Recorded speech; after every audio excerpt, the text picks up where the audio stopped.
I have spent the last 3 years trying to figure out the perfect way to do preschool time with my daycare, and while I still believe that there's no perfect way to do it, I have found a system that really works for my kids this year, and you guys have been asking me so much, so I thought I would share it with you today.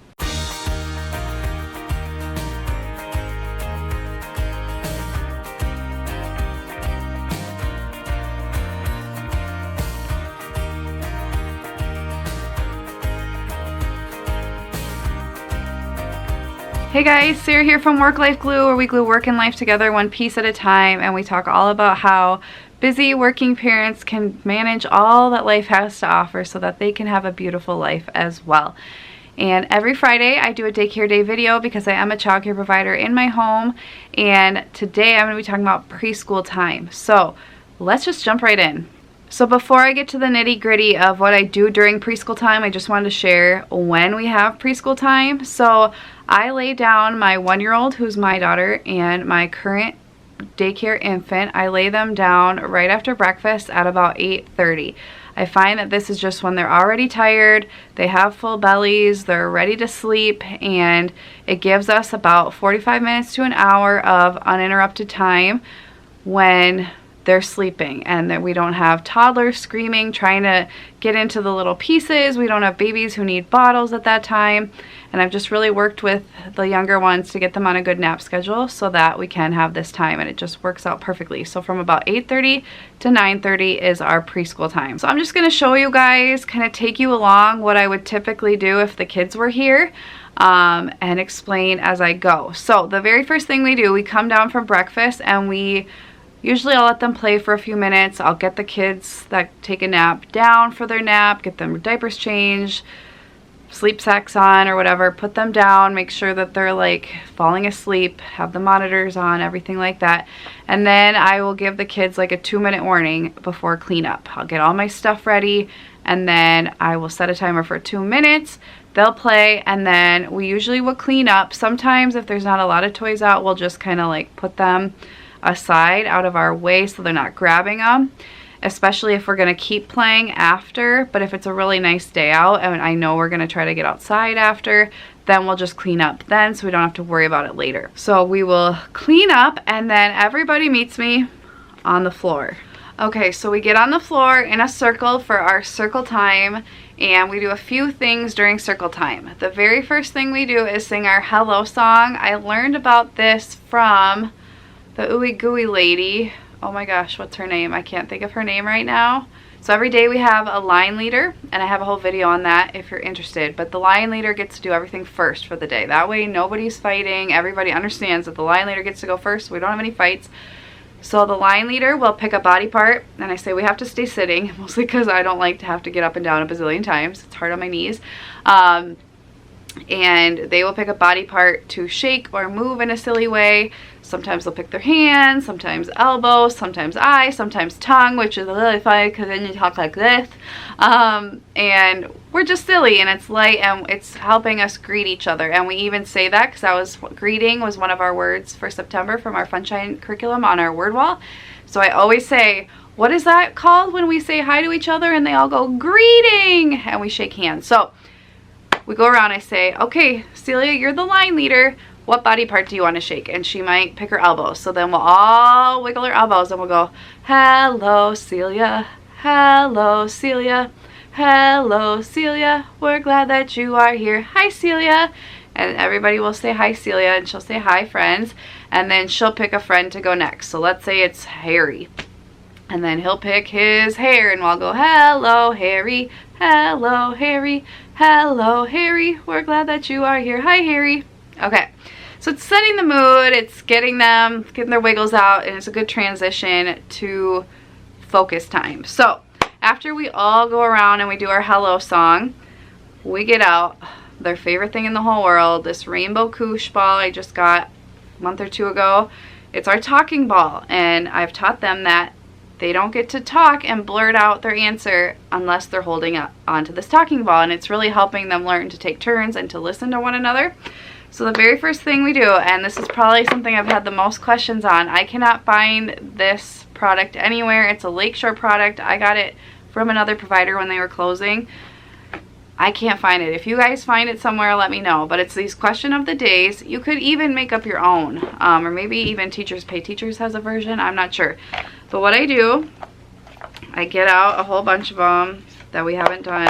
I keep them separated, and I hold them like this, and the line leader gets to pick one. So let's say they pick this one, and it says, have you ever climbed a tree? And then, are you wearing anything blue today?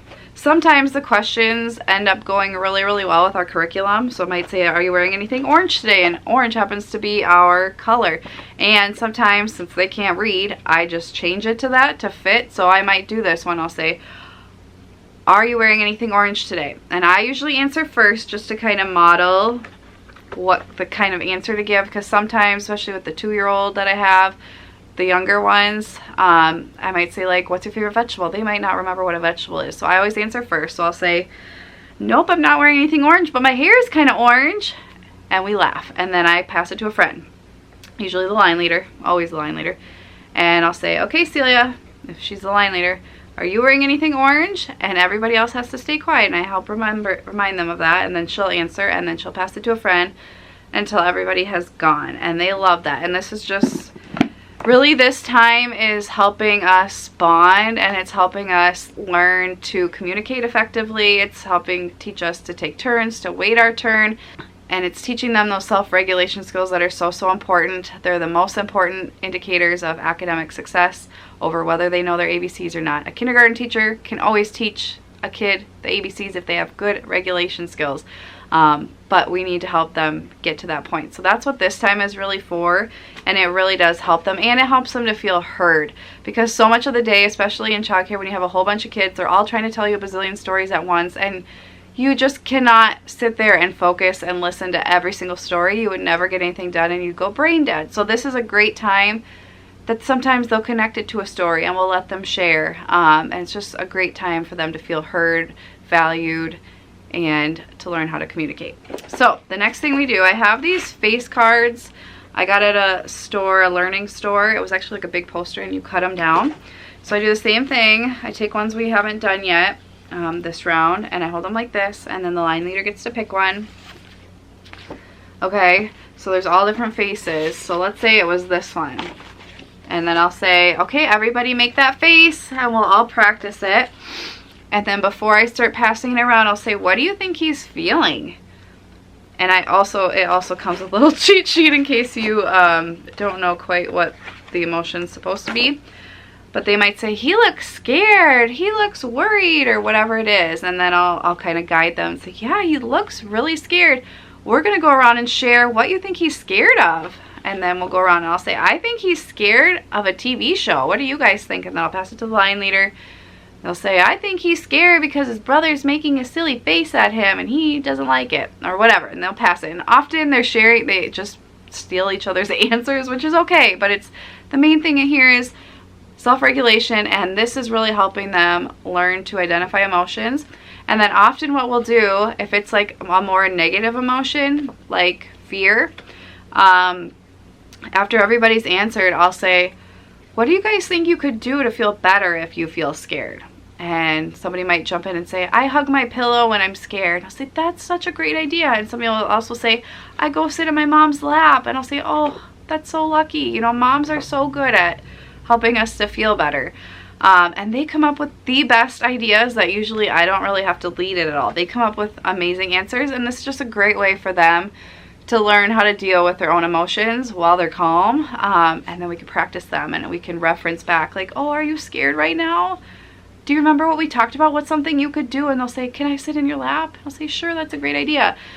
So just a great reference point. I would highly recommend doing something emotional related every day.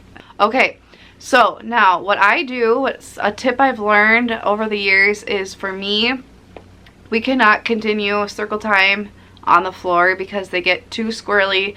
They touch their friends, they get up, they run around. It's just, there's not enough like definition of where they should be.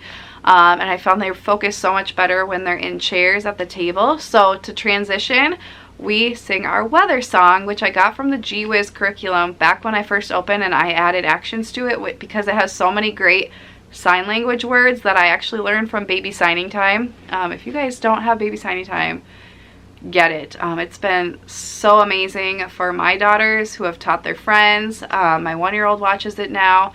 It's like the only TV I actually want her to watch because it taught our older daughter hundreds of signs when she was only like 15, 18 months old, and she was like, everybody was so impressed that she could sign so much. So I'd highly recommend it, and it helped teach me the signs as well. So this is our weather song. Excuse my voice. It's going away, so please don't judge. Weather, weather, what will it be? Is the sun out or will it rain on me? It might snow or be windy too. The sky might be cloudy or be bright blue. Weather, weather, what will it be? Is the sun out or will it rain on? And then I always say the line leader's name, so I'll say like, or will it rain on Celia's knee? Or will it rain on Celie? Or will it rain on Bryony? Or will it rain on Harry? Whatever their name is, I make it rhyme because they love that. They think it's so fun. So that's our transition. That gets them up and they know to go to the window. I say, everybody to the window, go check the weather. And they go check the weather, and then they know we transition to the table. So it's a great way to not just be like, go sit at the table, and they all flock. They all go to the window, they're looking for the weather, they're thinking about the weather, then they go sit down, and honestly they're less likely to fight over where to sit because they're not thinking about that, they're thinking about the weather because we don't talk about it until we get to the table. So let's move to the table and I'll show you what we do there. So this is our giant window in here. So we are very fortunate to have such a big space to check the weather. We always look at the trees to see if it's windy. We look at the ground. We look at the tables out there. And then we come sit here. So I have not refreshed this since last week. And we had a week with a couple kids gone those last 2 days. So we didn't do a dedicated preschool time. But this is our weather chart. This comes from Funshine Express. I've done a ton of videos on them. If you guys are interested and have never tried it out, you can get $30 off. Just look in the description for information on how to do that. I highly recommend you at least try it and just see what you think. It's really adaptable and it's just been instrumental for this time of day for me, and the kids have been just doing so well with it. So what we do, the kids all sit down and then the line leader comes and moves this. So let's say it's cloudy out, they'll move it down to cloudy. And then I usually move this because it's too far away, but we'll like say what the temperature is like, usually cold here in Minnesota, who am I kidding? And we talk about what's the season called. They look at the picture and I say fall or autumn. And then what I do, I have this little preschool caddy that I use just from the Dollar Tree. I have all of the Funshine pieces for all the different days, all the different weather types here. So I'll just grab whatever it is. So if it's cloudy, I'll grab it. Some of them still have tape on the back, and then the line leader gets to stick it up for the day, and they get to feel really special. And then sometimes we'll talk about how, wow, look, it was snowy on Monday and now it's sunny. What happened to the snow? And they'll say it melted, or, you know, we just talk about it, and it's fun. After we do that, they'll stay sitting, but I'll go over to our word wall and I'll hold up our words and I'll say, what is this? And they'll tell me smoke detector, and we'll talk about what it does. And then we'll go down the list. I'm like, what's a fancy name for a spider? Arachnid. And it's just cute. So we go over these. It's just a great way to learn bigger words that they didn't always know the name for. And it's just teaching them really great things. Sometimes we'll review our color, our number, and our shape. Sometimes we don't. We're getting it all exposed to it every day through our crafts and other things, but sometimes we go over it.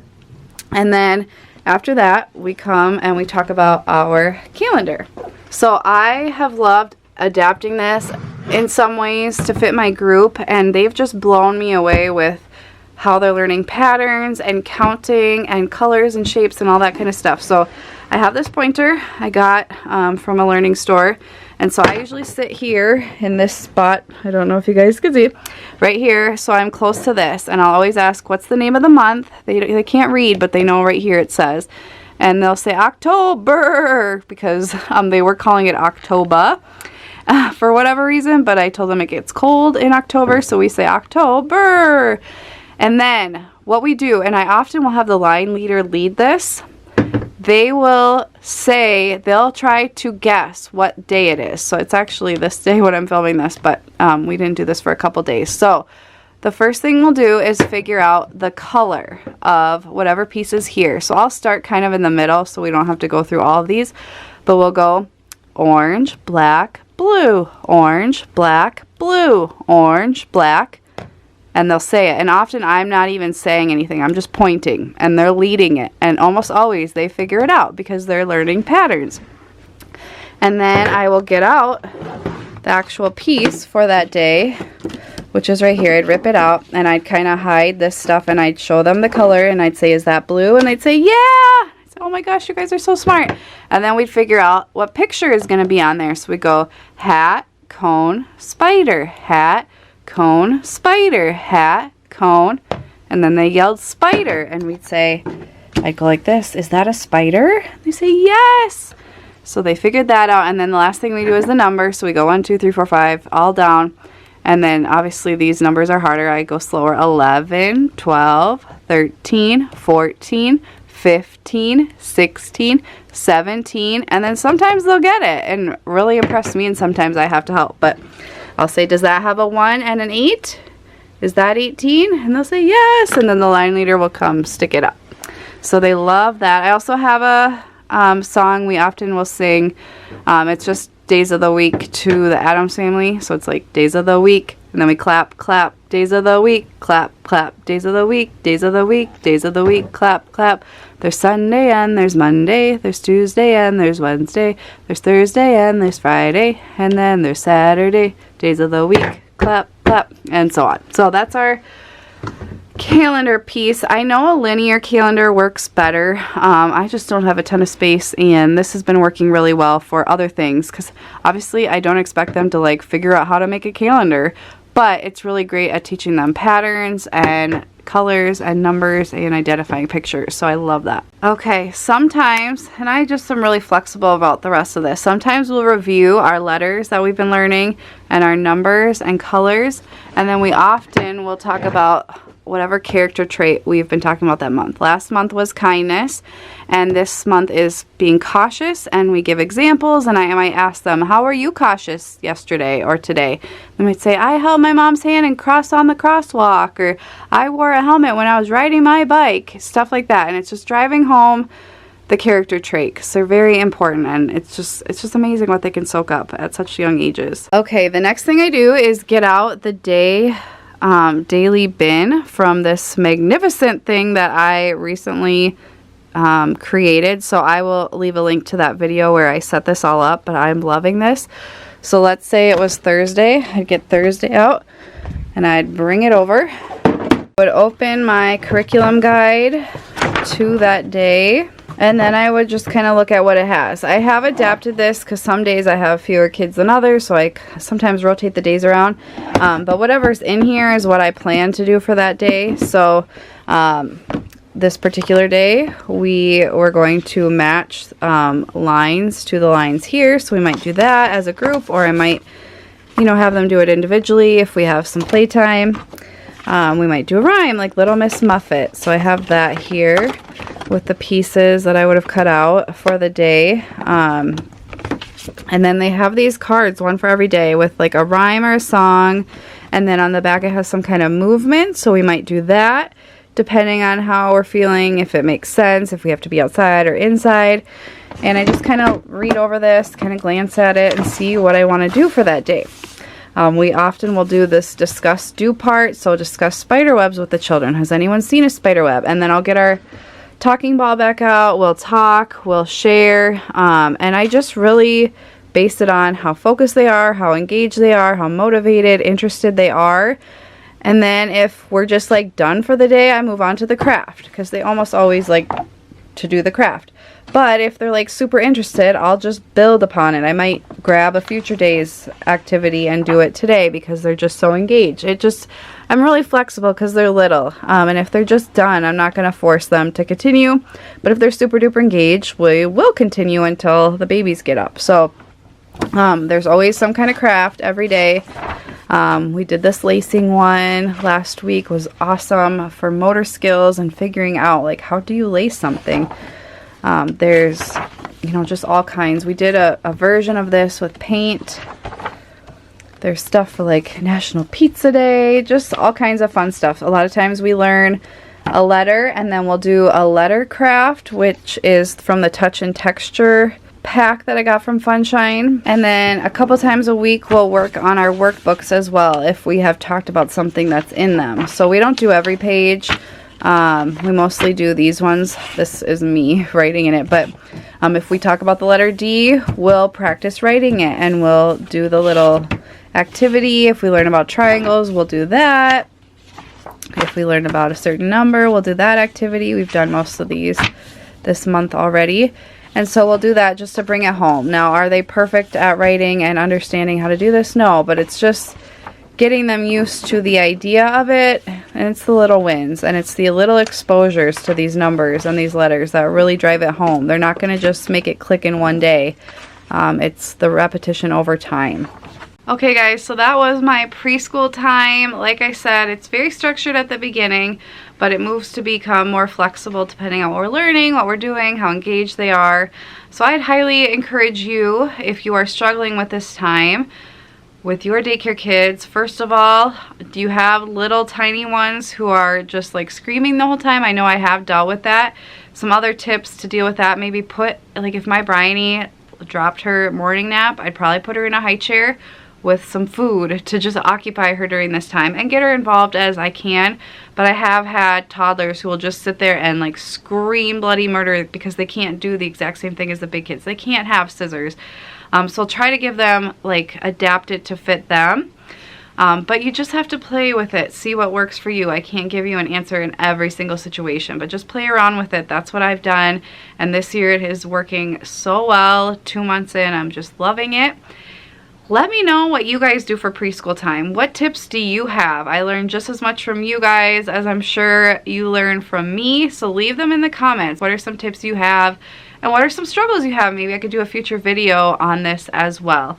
I hope you guys are all loving your daycare kids, just having an amazing time with them. And I'm just happy to be a little light in your day and break it up and have somebody adult to kind of talk to. So thank you guys so much for watching. I'll see you next time. Bye guys.